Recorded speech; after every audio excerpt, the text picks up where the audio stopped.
Assalamualaikum warahmatullahi wabarakatuh. Salam sejahtera buat kita semua. Kali ini saya akan mempresentasikan kinerja dari kelompok kami yang terdiri dari pertama, Lailatul Dwi Novitasari, kedua, Nila Dwi Andriani, ketiga, Lady Citra Andriani, keempat, Muhammad Nurhuda. Teori pasar efisien. Dalam teori keuangan modern dikenal sebuah hipotesa yaitu pasar modal efisien. Syarat pasar efisiensi menunjukkan fakta bahwa investor tidak memiliki peluang untuk memperoleh laba abnormal dari modal transaksi pasar dibandingkan dengan investor lain. Mereka tidak dapat mengalahkan pasar. Jadi, satu-satunya cara investor dapat memperoleh laba yang lebih besar adalah dengan berinvestasi pada aset berisiko lebih tinggi sebagai sebuah pendekatan tentang perilaku investor di pasar modal untuk mendapatkan keuntungan yang optimal. The efficient market hypothesis atau yang bisa disebut IMH sangat kontroversial dan menarik bagi para ekonomi keuangan, profesor dan peneliti sebagaimana dikonfirmasi oleh sejumlah besar literatur khusus. Hipotesis ini berakar pada 1960-an ketika sebagian besar studi penelitian mempertimbangkan pasar modal menjadi efisien, dimulai dengan Fama 1965 dan Samuelson 1970.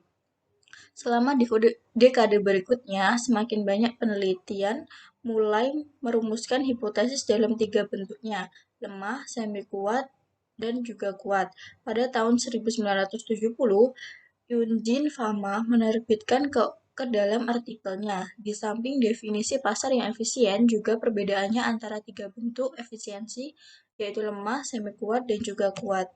Efisiensi lemah. Pasar yang efisien didefinisikan sebagai pasar dengan sejumlah besar investor yang rasional. Pemaksimalan laba bersaing secara efektif dengan masing-masing berusaha untuk memprediksi masa depan nilai pasar sekuritas individu dalam kondisi di mana informasi penting saat ini hampir tersedia secara bebas untuk semua investor. Dimulai dengan Fama, banyak peneliti lain datang dengan definisi berbeda. Pada tahun 2003, Malkir mendefinisikan pasar modal yang efisien sebagai pasar dengan kondisi harga sepenuhnya mencerminkan semua informasi yang diketahui. Bahkan investor yang tidak mendapat informasi pembeli portofolio yang terdiversifikasi dengan refleksi harga yang diterbitkan oleh pasar akan memperoleh tingkat pengembalian pada tingkat yang sama dengan yang dicapai oleh para ahli. Kembali ke Fama 1969 dan juga 1970, bentuk lemah IMH disajikan sebagai keadaan fakta di mana harga saat ini dari aset keuangan merupakan cerminan semua informasi keuangan historis yang ada. Sebagai akibatnya, teori ini mendukung gagasan bahwa investor tidak dapat memperoleh laba abnormal dari berinvestasi pada aset keuangan. Efisiensi semi kuat. Berikut bentuk semi kuat. Pada bentuk IMH ini menyiratkan bahwa harga akan menunjukkan pola acak dibandingkan dengan bentuk IMH yang lemah. Bentuk semi kuat mengasumsikan bahwa harga aset keuangan mencerminkan semua informasi ada di pasar di setiap saat, termasuk harga historis dan harga historis lainnya informasi yang berarti bentuk ini memasukkan harga bentuk IMH yang lemah dan juga harga berubah dengan cepat dan tanpa bisa memasukkan informasi publik baru lainnya yang dirilis di pasar. Di kasus bentuk semi kuat, IMH hadir di pasar modal, baik analisis teknis maupun fundamental tidak cukup menjadi metode bagi investor untuk menentukan portofolio reksadana supaya keuntungan yang diperoleh lebih tinggi daripada itu. Efisiensi kuat. Bentuk IMH yang kuat mengasumsikan bahwa harga merupakan gabungan semua informasi yang tersedia di pasar, yang mana termasuk informasi keuangan historis, formulir lemah, semua informasi publik baru bentuk semi kuat, dan juga semua informasi pribadi mengenai aset keuangan. Selama tahun-tahun berikutnya dan sampai saat ini, ada berbagai pendapat mengenai efisiensi mengenai pasar modal. Ada begitu banyak pandangan yang berbeda sehingga perlu ditinjau ulang dan melihat apakah ada salah satu dominan yang dapat menang atas yang lain. Berbagai macam penelitian diuraikan untuk menguji ketiga jenis IMH, bentuk-bentuk yang tidak didukung oleh data keuangan, sedangkan pendapat berpisah untuk bentuk IMH yang lemah, termasuk teori jalan yang acak. Beberapa studi bentuk lemah menunjukkan bahwa pengembalian abnormal terutama disebabkan oleh kebetulan. Kemungkinan reaksi berlebihan kira-kira sama sebagai kemungkinan reaksi rendah mendukung bentuk IMH yang lemah. Teori keagenan. Inti dari teori ini adalah terdapat hubungan keagenan antara pihak prinsipal yang mendelegasikan pekerjaannya kepada pihak pengolah pekerjaan atau agen. Hubungan ini diikat dengan satu perjanjian yang disebut kontrak. Pada tahun 1960 dan awal 1970-an, para ahli ekonomi melakukan riset sebagai dengan resiko antar individu dan kelompok. Hasil riset tersebut menunjukkan bahwa pengambilan resiko antara individu dan kelompok menimbulkan masalah dikarenakan setiap individu dan kelompok yang bekerja memiliki perilaku yang berbeda-beda terhadap resiko. Agensi teori dapat menyelesaikan dua masalah yang timbul antara agen dan prinsipal. Dalam 1996, pertama ada kegiatan atau tujuan prinsipal dengan agen, terjadi perselisihan dan sulit atau mahal bagi prinsipal untuk memeriksa dan mengetahui aktivitas yang dilakukan oleh agen pengelola perusahaan. Permasalahannya yang muncul di sini adalah prinsipal tidak dapat memeriksa apakah agen telah bertindak dengan jujur atau tidak. Struktur keagenan dapat diterapkan dalam berbagai macam peraturan, dimulai dalam masa singkat makro, misalnya kebijakan regulasi, sampai tingkah mikro seperti hukum error, memperilaku manajemen yang tidak jujur. Meskipun begitu, teori ini masih dikelilingi kontroversi. Kontroversi teori ini tidak lepas dengan adanya hasil riset yang mendukung bahwa teori tersebut merupakan evaluasi dasar untuk sebuah teori organisasi yang kuat telah dilakukan pada tempatnya. Beneri dan Onsi 1986 dan Rose 1973. Yang selanjutnya yaitu teori agensi positif. Peneliti positivis fokus pada mengidentifikasi situasi di mana prinsipal dan agen sering menghadapi konflik atas tujuannya dan menjelaskan mekanisme untuk membatasi perilaku agen dalam memenuhi kepentingannya sendiri. Jensen dan McLean pada tahun 1976 meneliti struktur keprinsipalan perusahaan, termasuk bagaimana keprinsipalan saham oleh manajer mensejajarkan kepentingan manajer dengan kepentingan prinsipal.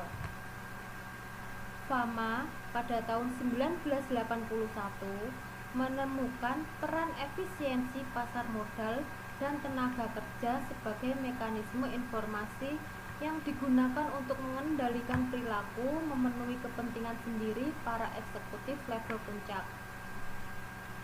Fama dan Jensen pada tahun 1983 menemukan bahwa peran dewan direksi sebagai sistem informasi yang bisa digunakan untuk mengawasi oportunitas eksekutif kelas atas, kemudian memperluas ide-ide ini ke arah praktik kontroversial seperti golden parachutes dan corporate trading.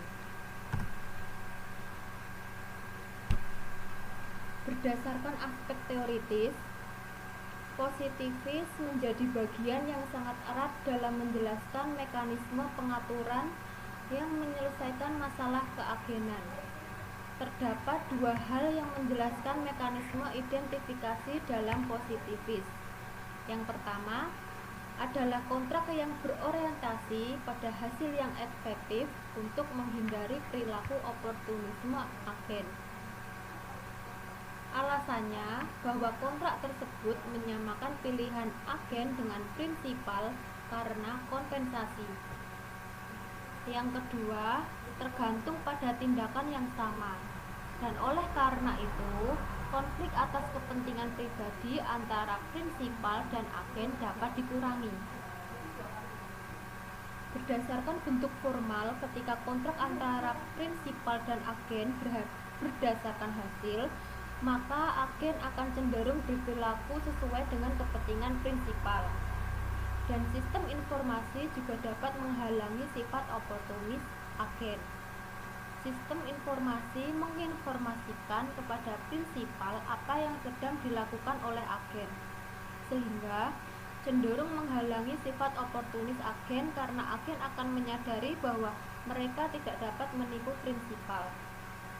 Dapat dikatakan juga bahwa ketika prinsipal memiliki informasi untuk memeriksa perilaku agen lebih cenderung berperilaku sesuai dengan kepentingan prinsipal.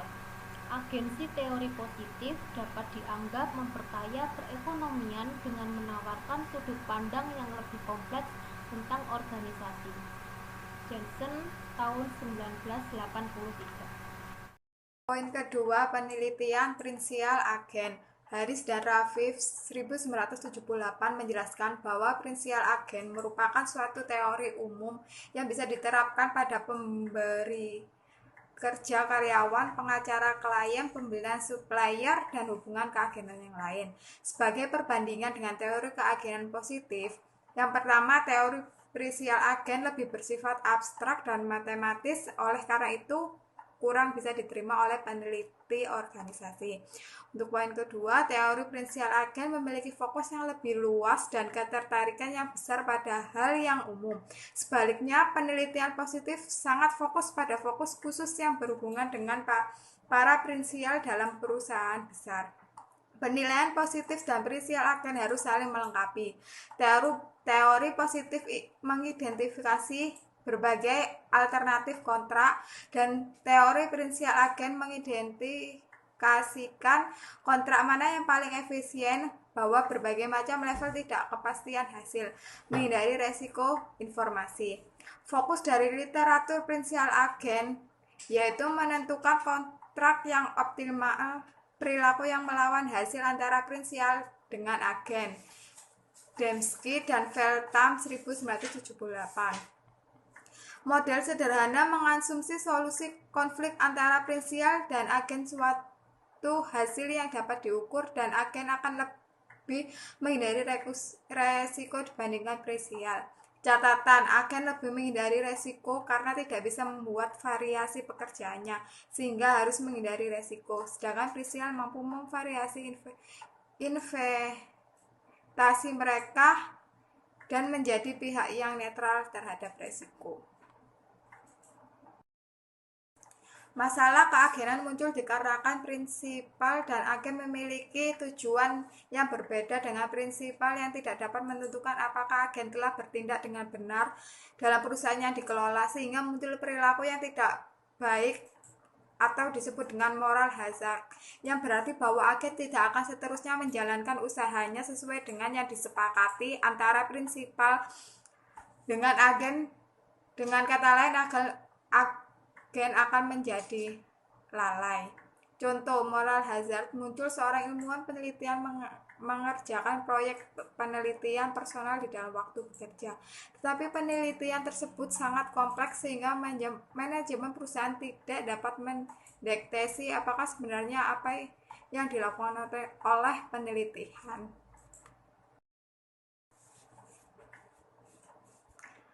Untuk poin ketiga, teori keagenan dan literatur organisasi. Pero 1986 menyatakan bahwa teori keagenan berbeda dengan teori organisasi, karena teori keagenan memiliki beberapa hubungan terhadap perspektif organisasi yang utama. Inti dari teori keagenan adalah konflik tujuan yang meletak ketika individual dengan pilihan yang berbeda terikat dalam usaha kerja sama dan menjalin suatu perjanjian yang disebut kontrak. Poin kedua, teori keagenan juga memiliki kemiripan dan pendekatan pemrosesan informasi pada teori kontingensi. Adler 1962, Galbraith 1173, Lawrence dan Lords 1967. Kedua mengasumsikan bahwa individual adalah rasional yang terbatas dan informasi distribusi secara asimetris seluruh organisasi 1173, Lawrence dan Lords 1967. Kedua mengasumsikan bahwa individual adalah rasional yang terbatas dan informasi distribusi secara asimetris seluruh organisasi. Keduanya juga merupakan teori efisiensi, yaitu menggunakan pemrosesan informasi yang efisiensi sebagai suatu kriteria untuk memilih di antara berbagai macam bentuk pengelolaan. Perbedaannya terletak pada kefokusan pada teori kontingensi. Penelitian memperhatikan penyusunan yang menghubungkan pelaporan dan tanggung jawab mengambil keputusan yang optimal, sedangkan teori keagenan memperhatikan penyusunan yang menghubungkan pengendalian optimal dari pola hubungan pelaporan dan tanggung jawab pengambilan keputusan tadi. Contoh, dengan menggunakan teori kontingensi, kita akan lebih fokus pada apakah perusahaan akan dikelola dengan struktur divisional atau matriks. Dengan menggunakan teori keagenan, kita akan memperhatikan apakah manajer dalam struktur yang telah dipilih akan dikompensasikan dengan intensif kinerja. Tampos 1967 dan Auchi 1979 yang menghubungkan tujuan dan pengukuran hasil pada pengendalian perilaku yang melawan hasil. Hal tersebut serupa dengan teori keagenan yang menghubungkan dengan teks programmability dan ukuran hasil dengan kontrak. Perbedaan utama antara teori keagenan dengan literatur pengendalian organisasi adalah implikasi resiko prinsipal dan menghindari resiko agen serta tidak kepastian hasil. Terima kasih, sekian presentasi dari kelompok kami.